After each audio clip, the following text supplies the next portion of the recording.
Donc, j'ai ce pattern de création reader R égale new file reader auquel je passe un fichier en paramètres. Et puis, une fois que j'ai fini les différentes opérations d'utilisation de ce reader, je le ferme avec un appel à la méthode close. Il se trouve que, à la fois la création de ce file reader et sa fermeture jettent une exception.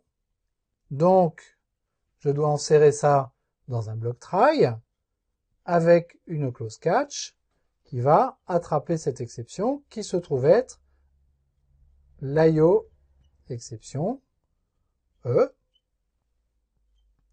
Et puis ici, je vais écrire du code pour gérer cette exception. À la fois la création et la fermeture jettent cette exception. C'est un peu embêtant parce que si close jette une exception, ça veut dire que j'ai pas pu fermer le fichier. Tout ce que je pourrais essayer de faire, c'est de le fermer à nouveau, au risque de reprendre à nouveau une exception. C'est probablement pas une très très bonne idée que cette méthode close jette cette exception. Mais c'est comme ça que ça se passe. Et puis les méthodes que j'appelle à l'intérieur de ce bloc try ici, je vais probablement avoir des opérations de lecture, donc des opérations de type read, qui jettent également cette exception. La façon naïve de traiter le problème, c'est d'écrire les choses de cette façon-là, de tout mettre dans un bloc try, avec un catch, IO exception, à la fin. C'est une façon qui est naïve, et c'est aussi une façon qui est inexacte. Pourquoi? En fait, dans ce code, j'ai un bug, assez subtil, mais qu'il faut vraiment comprendre. Il est très important de comprendre ce bug. Supposons que la création de mon fichier fonctionne, et que ce reader soit bien créé, sur un fichier sur mon disque. Et puis j'ai une opération read qui à l'intérieur de ce bloc try se passe mal et qui elle également jette une exception. Donc quelque part là-dedans, j'ai une exception qui est jetée. Que va-t-il se passer? La création du reader a été exécutée et donc une ressource système a été réservée. Un certain nombre de reads ont fonctionné. L'un des reads a jeté une exception.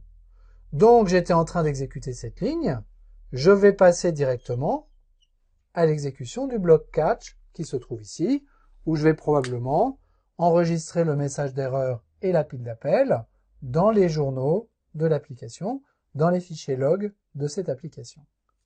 Est-ce que j'ai exécuté la méthode close qui se trouve ici?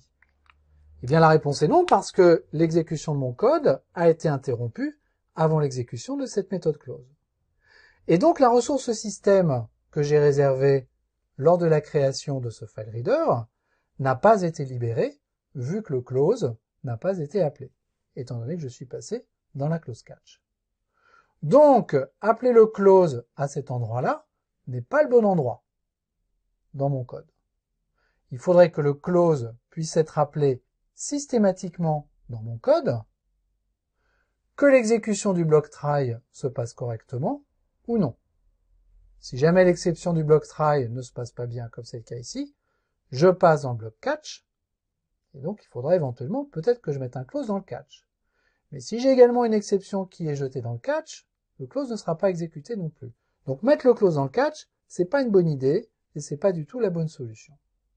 En fait, la bonne solution, si je veux garantir que le close est appelé, c'est d'utiliser la clause finally,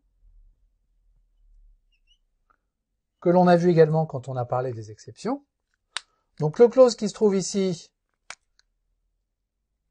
ça n'est pas le bon endroit pour le mettre. Il faut le mettre dans la clause finally qui se trouve ici. Ce qui veut dire qu'en fait, le reader que j'ai créé là, il vaudrait mieux le créer ici. Reader R égale nul.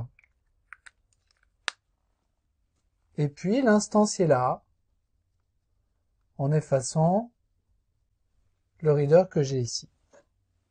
Ce pattern ressemble déjà un petit peu plus au pattern final, mais il n'est pas non plus tout à fait correct. Pourquoi?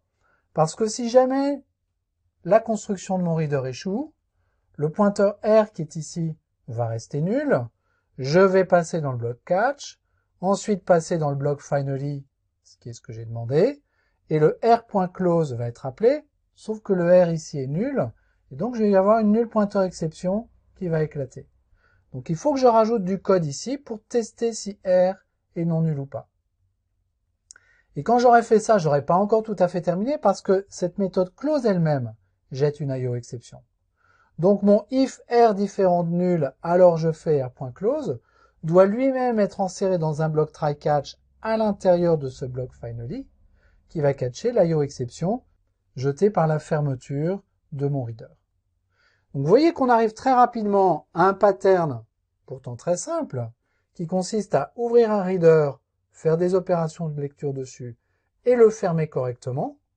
Pour faire cette opération très simple, on arrive à un pattern qui est vraiment super compliqué. Si on veut vraiment tout écrire, et l'écriture complète est dans le poly, on arrive à une vingtaine de lignes de code purement techniques, sans compter les lignes qui permettent de faire les opérations de lecture dont on a besoin.